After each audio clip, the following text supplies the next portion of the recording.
What's up, YouTube? This is Anthony with the Springs 15.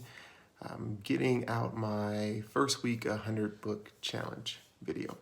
I kind of referenced that this was coming in my last video, so and it took some time. I spent a little bit more time debating how to go about shooting this and trying to do all this cool stuff, and now I'm just putting the video out. So I don't think I've mentioned much about it, but the 100 book challenge is something that I came across.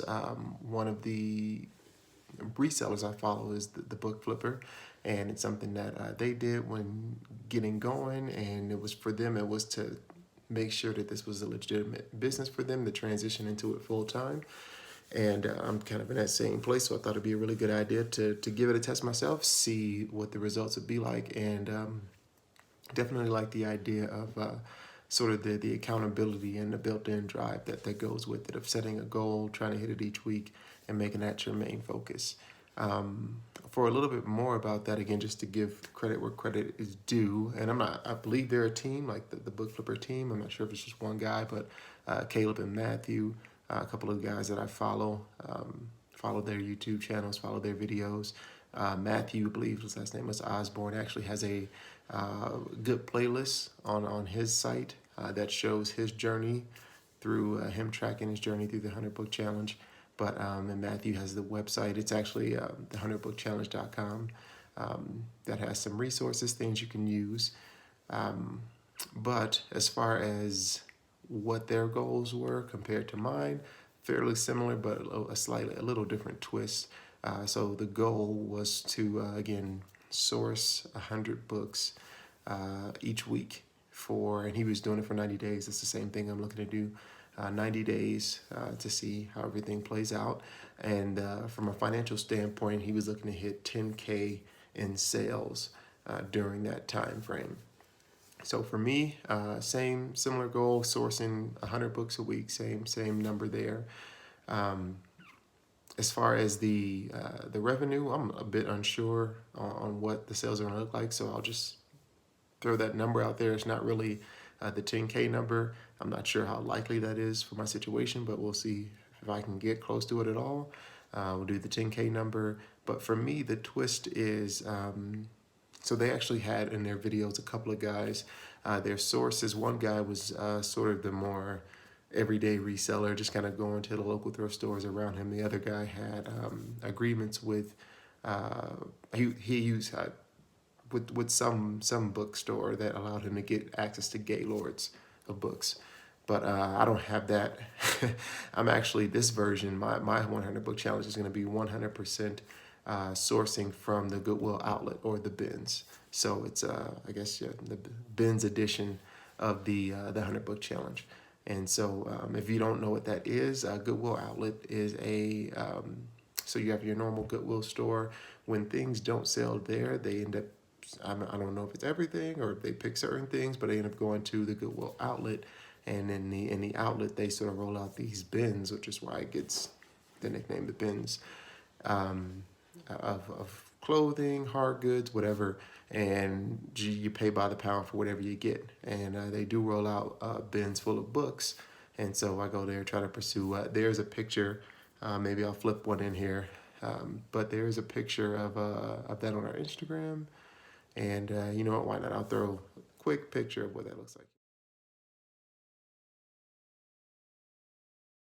So yeah, just big bin of books. If you're accustomed to bookshelf scanning, it takes some getting used to because they're not all nice and facing one direction where you can just fly through and scan all the barcodes. But yeah, big bin of books rolls out. Usually there's, people are coming on board to the book selling game. So there's people there waiting. They pull this big bin out, and everybody has to stand back. You can't touch anything. There's lines on the floor, and guy kind of throws his hands up, and he's like, "Shop," and then everybody dives in and starts going crazy, right? So the books are. It's probably when I'm in there, maybe a handful of other people looking to buy books. So most people will just, when they say shop in the bins like that, will just dive in and grab whatever they can as far as whatever they see that looks like a textbook. That'll be the first thing people reach for, and then they kind of check out what they got later. So it's kind of a blind grab to begin with.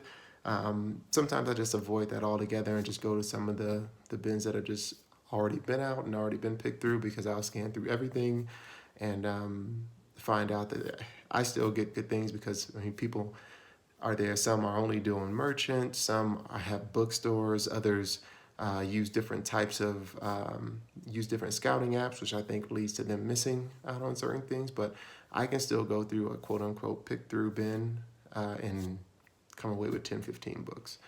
So that's my version of this challenge, doing it all at the bins. And I talked about my goal. Now, where I'm starting out, I want to make sure these numbers are based off of just my books or my sourcing from the Goodwill bins. I do, I've been selling for a few months beforehand, so my current inventory is 239 FBA books, but I'll try to keep that separate as I kind of give these numbers. And so I'm going to throw up, I'm done with week 1. I actually just finished my sourcing for week 2 today, so I'll get that video out here pretty soon.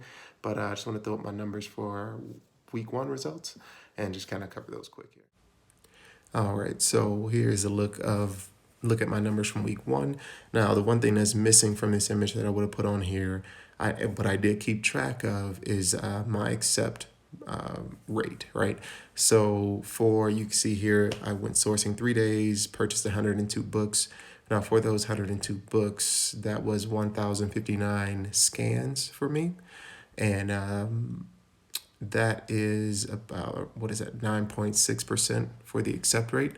Now, my accept rate is going to be higher than what you would hear from most. Most people are going to say their accept rate's 5-6%, somewhere 4, 5, 6%.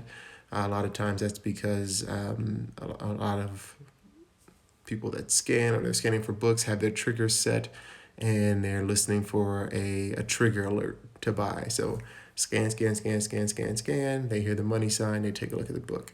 I actually look at every single scan, for that 1,059 scans, I took a look and evaluated every single one of them. And that allows me to make more purchases. So even if my app shows reject because I don't live and die by the triggers, I will still be able to find profit and get good books that'll still move. Now that's for me. And we'll see how that pans out here with the numbers. But so again, 102 purchases. I only end up listing 98 due to just some books that I took a second look at, and maybe I misread or misinterpreted something, or scanned a incorrect barcode or something the first time I looked at it, and realized when I took a second look at it to list it that the book wasn't as profitable as I thought, and so I didn't end up listing those. So I actually listed less than my 100, even though I purchased more than that amount. Average profit per book, you can see, now this is an estimate, I forgot to include that with the label there, but $20.40. And sales rank, 1.8 million. Again, because I do look at every single scan, I'm also looking for those where there's 0 to no or few FBA offers, and for me that presents an opportunity. And so, but a lot of times those type of books will raise your average sales rank. Cost as even $51, because at the bins now, I'll just put it this way.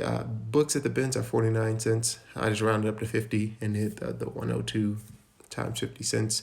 There is tax occurred, and I do file all that stuff. But just to keep it simple and get the numbers up here, I just did the 50 cents per book. Now the estimated net profit, again estimated, for this week's purchases is $1,863.15. Now, I may not get that if I can't list books at the price, or sell every book at the price that I listed them at, if I have to go down. So someone talked about 80% of your net profit being a good goal for you to keep in mind. So I'm going to include that in the future as well. But those are my numbers coming out of week 1. All right, so just to wrap up, so there are no sales or revenue numbers yet because it's FBA, so it takes time for the books to get in and become active to sell. I shipped these out, 6 days ago? and they're actually just becoming available today. Like 40% or so of those books are active, and the rest will probably in the next 24 to 48 hours, they should all be active. But being that I am actually shooting my week 2 video also within the next 24 to 48 hours, that means most of the books for this challenge will still have only been active for less than 48 hours.